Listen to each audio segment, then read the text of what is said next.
Olá, estamos de volta com Conversa com o Zé Márcio. Tenho comigo aqui novamente o Marcelo Kfouri, que é professor, que é economista, professor do departamento da Escola de Economia da Fundação Getúlio Vargas de São Paulo. Tudo bem, Marcelo? Muito obrigado por ter aceito nosso convite. Um prazer enorme ter você aqui conosco. Ok, Marcelo. Marcelo, vamos falar um pouquinho sobre conjuntura, né? Sobre como é que a gente está vendo aí nesse curto. Quer dizer, conjuntura é um pouco complicado, porque, na verdade, no cenário internacional, pelo menos, temos uma mudança super importante no comércio internacional. Como é que você está vendo essa questão das tarifas e como é que você está vendo os efeitos aí dessas negociações, principalmente entre os Estados Unidos e a China? Eu acho impressionante como é que a gente é afetado por uma coisa assim, meio idiosincrática da mente de uma pessoa que parece que tem uns conceitos assim, meio equivocados, que acha que pode voltar para a década de 50 e voltar a produzir carro nos Estados Unidos e ter uma indústria siderúrgica e metalúrgica pungente novamente, quando isso já mudou tudo. Você teve a globalização, teve o ciclo de produção industrial e de serviços, tudo revolucionou, e a pessoa acha que unilateralmente pode voltar ao que era há 50 anos, 80 anos atrás. Então, a gente está vendo assim, meio perplexo essa tentativa de volta ao passado, de reindustrialização dos Estados Unidos, e é uma pessoa também que tem umas ideias econômicas bastante toscas, né? No meu curso de macro de economias emergentes, eu tenho um paper do Paul Krugman que eu dou na aula, é da década de 80, ele falava que os empresários acham que se uma situação, se você tem uma proteção de algum país, aquilo vai acabar com a indústria do país. E já os economistas sempre acham que você vai ter um retorno ao equilíbrio e que dá para... as variáveis são endógenas, então você tem um movimento entre elas que acaba voltando para o equilíbrio. E o que o Trump está fazendo é meio que uma volta a essa visão dos empresários que proteção industrial, política industrial e tal, tá como se roubando dos Estados Unidos, né? Então, é uma confusão que acha que se você está com déficit de conta corrente, ou basicamente déficit de transações correntes, o outro país está beneficiando do seu.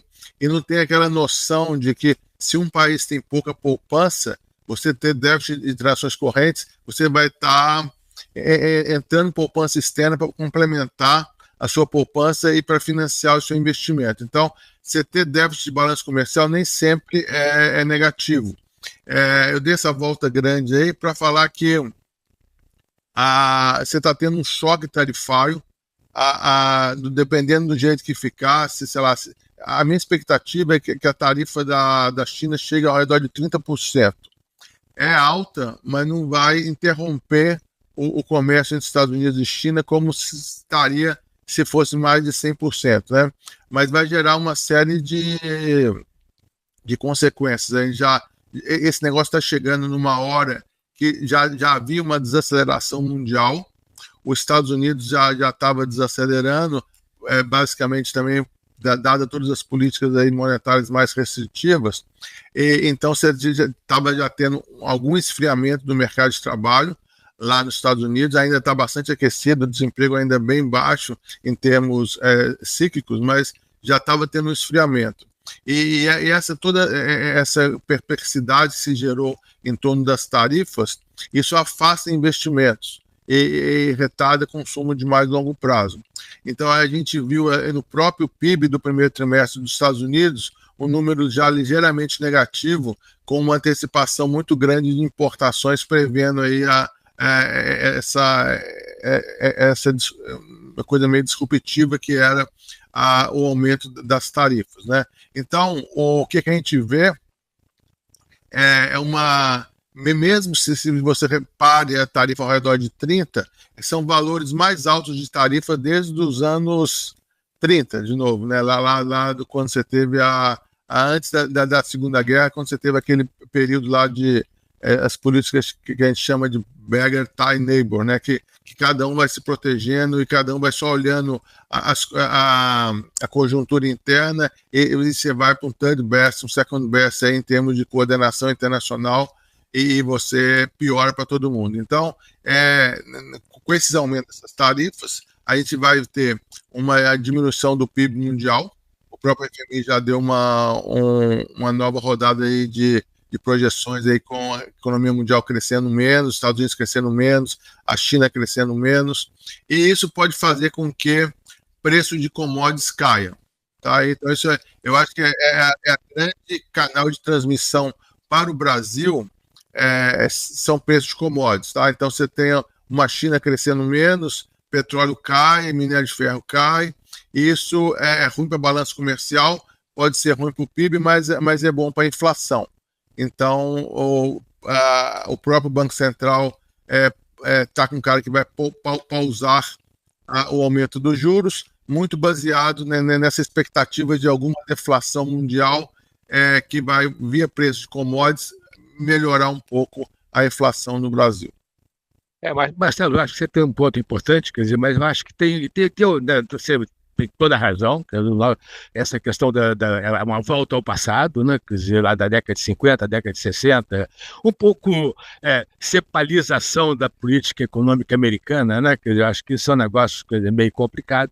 Agora, eu tenho visto alguns analistas, quer dizer, mais preocupados com a geopolítica do que com a economia, e o ponto, em geral, a ideia de que dada a enorme dependência da China as exportações, quer dizer, o grande produtor do mundo e o grande exportador de modo geral, a China está passando por uma crise importante, de desaceleração da economia muito importante, quer dizer, estrutural, quer dizer, excesso de investimento, excesso de oferta, falta de consumo, etc.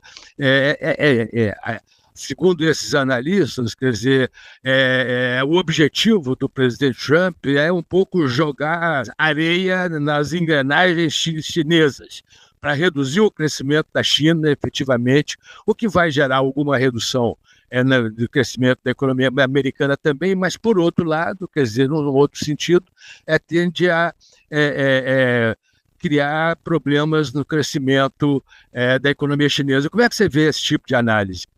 Então, eu concordo plenamente. Então, eu até escrevi um texto na Broadcast aí, no auge lá da crise do Trump, né, falando que as polianas de plantão acham que sempre uma crise vai gerar oportunidade boa para o Brasil, porque vai exportar mais alimento para a China, vai gerar um pouco mais de compra de produtos do Brasil. Mas o que eu acho que o canal que ia afetar o Brasil era exatamente essa desaceleração da economia chinesa. Eles estão com uma série de problemas lá de excesso de capacidade, estão com um problema sério do setor imobiliário lá, com coisas que não conseguem vender lá mais aquele modo de crescimento baseado de lançamento de novos prédios, novos edifícios, cidades novas. Parece que está num processo aí de exaustão, e você tem lá, óbvio que muitas vezes aqueles números de PIB lá são meio fake, mas você tem razão.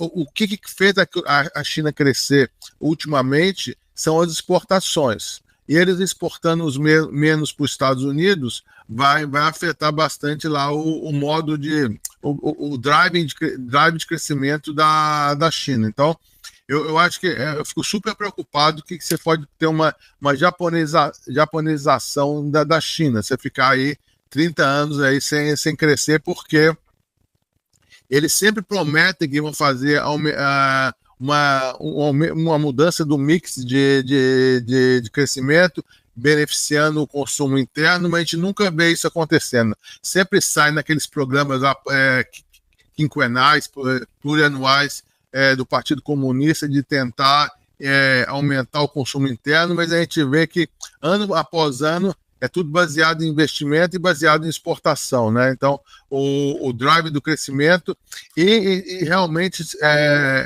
é bem interessante esse negócio de atirar no que viu, acertar no que não viu do Trump, né? Então, ele fala que está querendo reindustrializar os Estados Unidos, mas, na verdade, ele está querendo enfraquecer o crescimento chinês.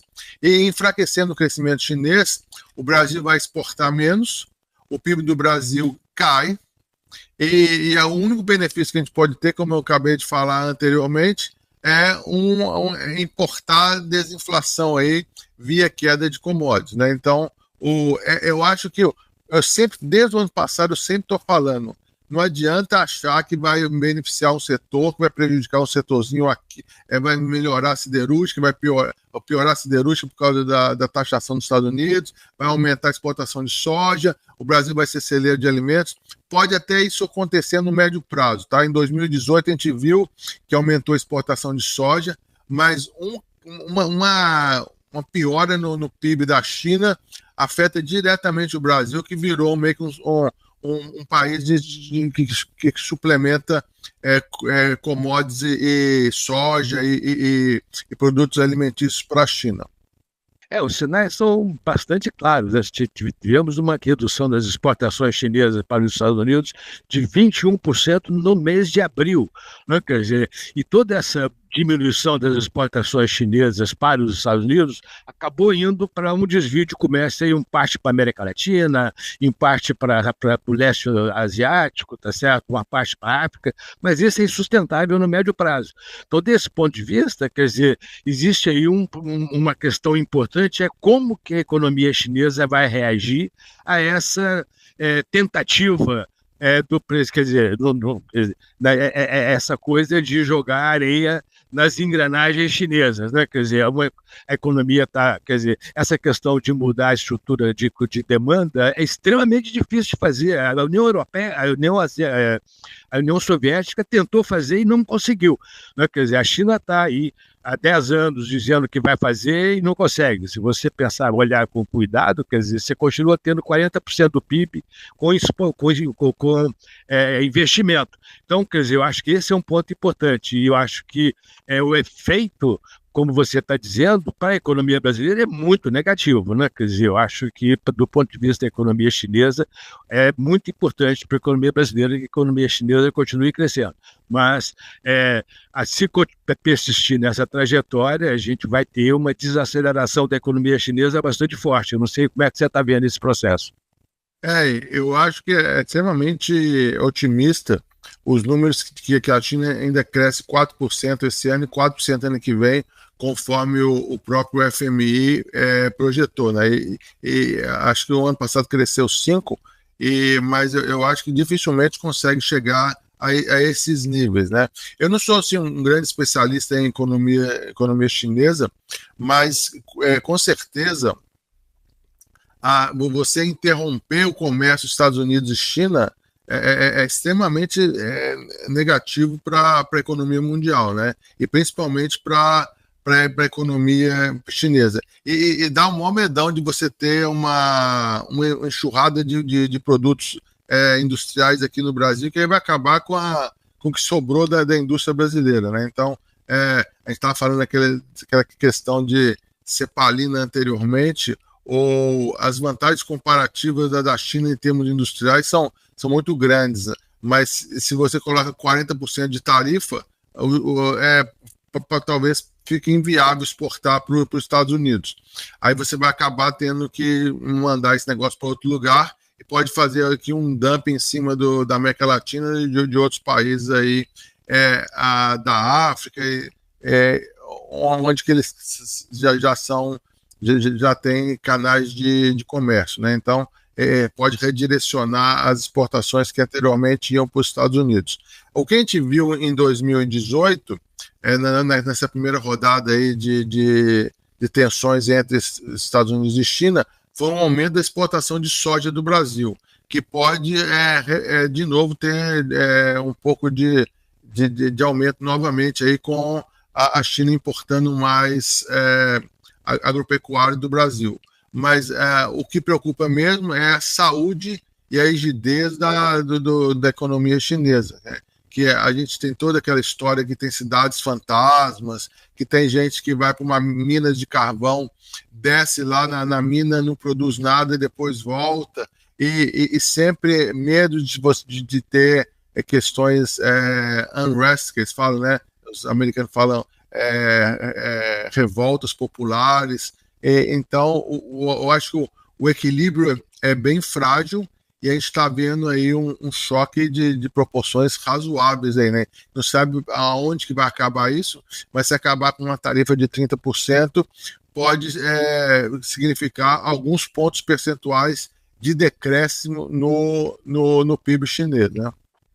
Tem um antecedente histórico, né? Quer dizer, o presidente Ronald Reagan aumentou esporadicamente gasto com armamentos lá na década de 80, forçou a União Soviética a ir atrás, aumentando o orçamento com armamentos, e acabou com o desastre, exatamente, o desastre da União Soviética.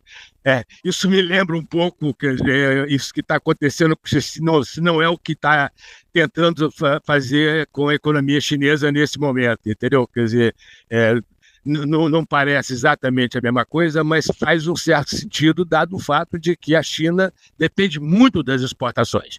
Então, quer dizer, eu acho que a China está numa situação em que é muito dependente das suas exportações, e isso pode ser super importante. E como os Estados Unidos é o maior consumidor do mundo, né? Quer dizer, tem o maior nível de consumo do mundo, então eu acho que isso deve ser uma preocupação importante para a economia chinesa, e eu acho que é uma preocupação bastante importante. Agora, Marcelo, quer dizer, uma coisa que você está chamando a atenção, eu acho que você tem um efeito deflacionário sobre preços de commodities. Acho que a gente vai ter, provavelmente, com a desaceleração da China, a gente vai ter provavelmente uma queda nos preços de commodities, o que é desinflacionário para o Brasil, tá certo? Mas tem o outro lado, né? Quer dizer, do ponto de vista fiscal é bastante complicado, né? Principalmente preço de petróleo. O Brasil, que uma das grandes fontes de receita do governo brasileiro é exatamente produção e exportação de petróleo, tá certo? O Brasil hoje é o quinto ou sexto maior produto exportador de petróleo do mundo, tá certo? E isso vai afetar a questão fiscal, que já não está muito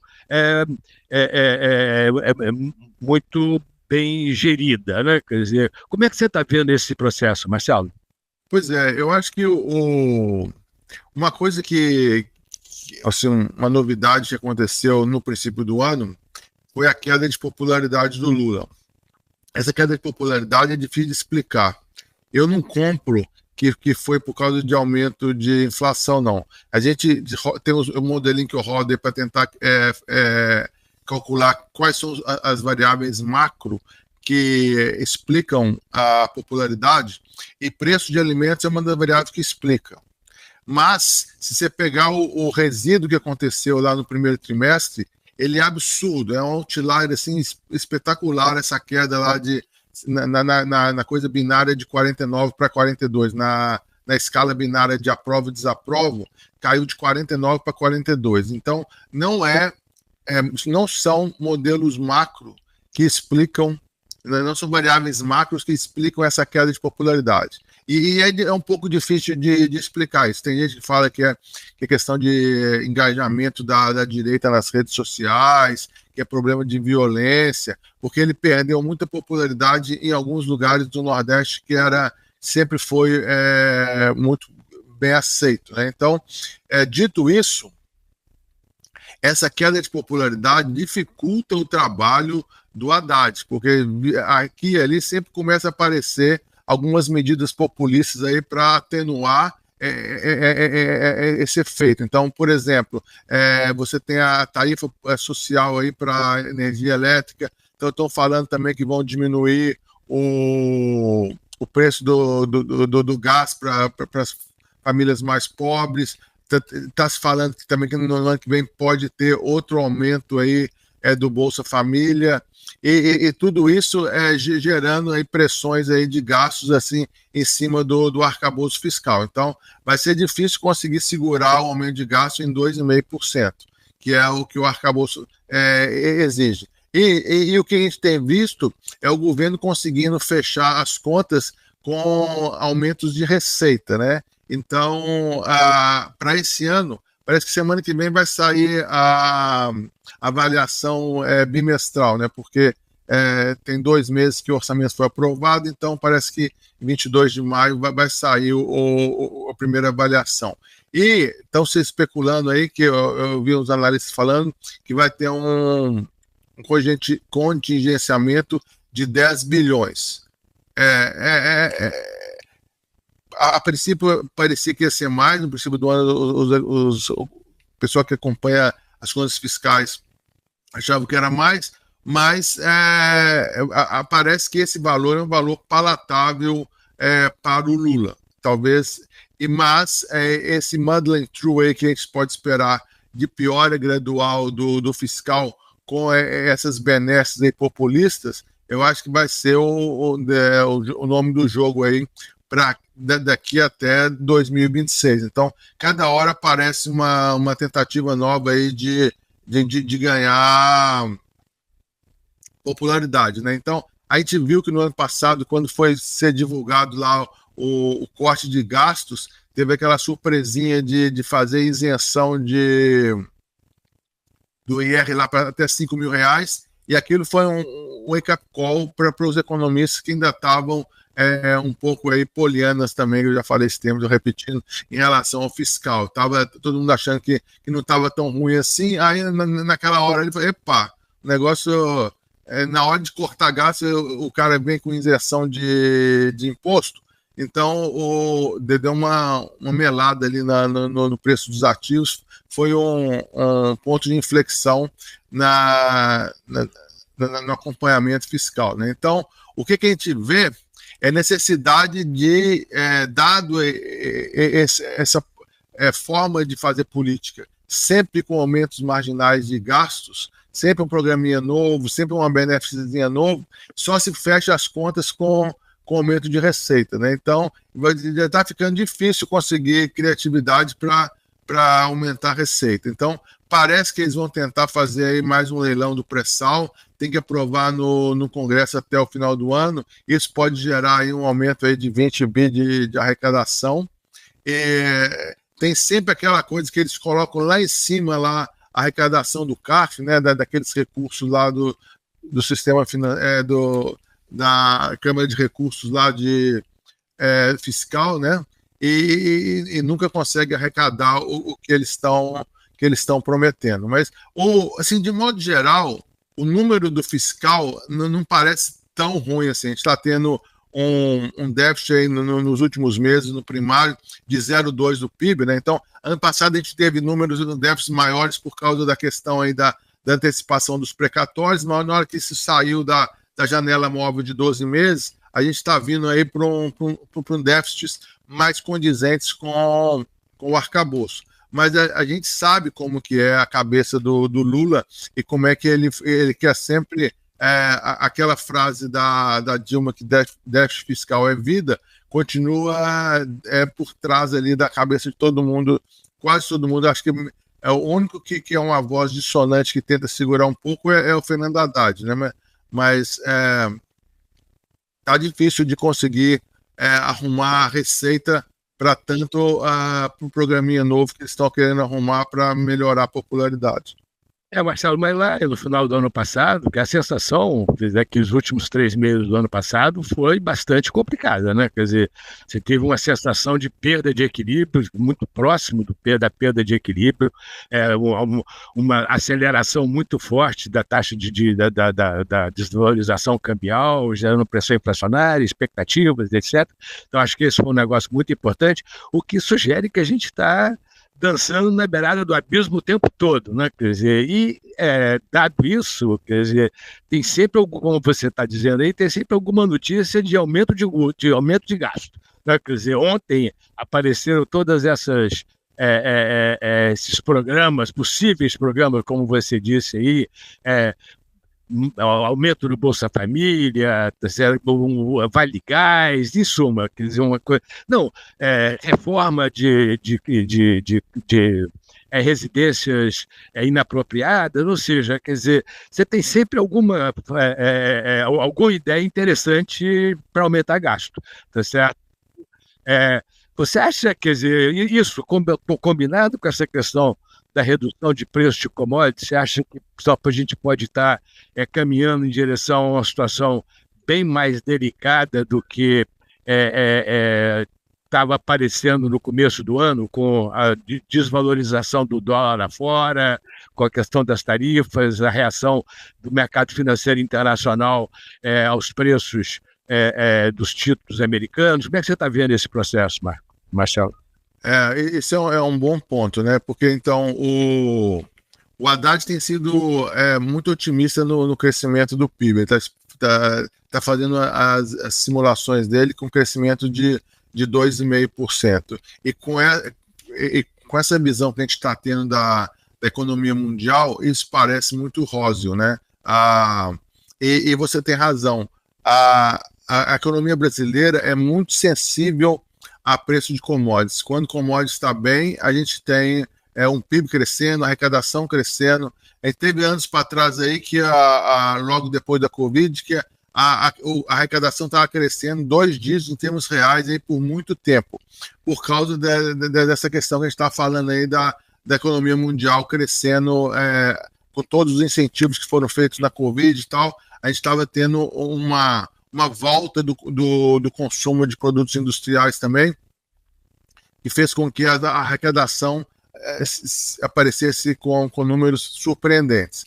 E a gente pode ter uma entre-safra, né, nessa questão aí de arrecadação, porque você mesmo falou que tem muita arrecadação em cima de petróleo, né? E está acabando aí as margens para conseguir novas fontes de receita, né? Então, mas eu acho que se piorar a arrecadação, eles dão uma segurada nos gastos. Eu acho que não vai desgringolar o arcabouço até o final do ano. Para 2026, o ano eleitoral, eu acho um pouco mais complicado, mas dado aí, se você tiver piora na arrecadação, acho que uma outra boa ideia aí, eles conseguem dar um pouco mais de fôlego para o Haddad cortar, dizer não aí para esses programas populistas aí, a ver, né? Eu acho que eu não sou um dos mais pessimistas aí do lado fiscal. Pode ser um pouco aí de poliana da minha parte, mas eu acho que a gente vai acabar no final do ano aí com um déficit aí ao redor aí de 0,6, ou o que o mercado está prevendo, né? É óbvio que vai continuar a ter um aumento aí na dívida bruta, mas ainda não acho que é explosivo, e não acho que ainda está numa situação ainda de dominância fiscal, né? Outra coisa também que na hora de começar a entrar todos esses pagamentos de juros da dívida em cima da dívida pública, a gente pode ter alguma surpresa aí, dado o juro real tão elevado, né? Na verdade, quer dizer, é extremamente complicado, porque a gente tem, quer dizer, o Fernando Haddad consegue atingir a meta do arcabouço fiscal, mas não consegue atingir o superávit primário necessário para atingir a meta, né? Porque uma parte grande do superávit primário é financiado via crédito extraordinário. Agora, por exemplo, essa questão desse escândalo aí do INSS, muito provavelmente vai ser pago com um crédito especial, crédito extraordinário fora do arcabouço fiscal, né? Quer dizer, isso, do ponto de vista do comportamento da dívida, não faz diferença. Se a dívida continua crescendo, né? A dívida continua crescendo. Na verdade, a gente vai ter um crescimento, a nossa estimativa aqui é que ao longo do governo Lula nós vamos ter uma taxa de crescimento da dívida, né, da relação dívida-PIB, de 3 pontos de porcentagem por ano. Ou seja, 12 pontos de porcentagem em 4 anos. É muita dívida, tá certo? Tem sempre uma coisa que fica na minha cabeça, mas que é impossível de saber exatamente, quer dizer, avaliar.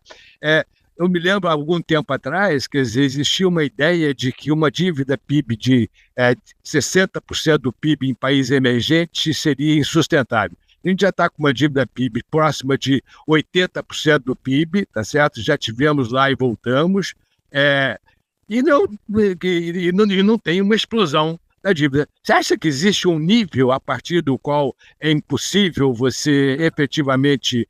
como é que a gente pode pensar nesse problema?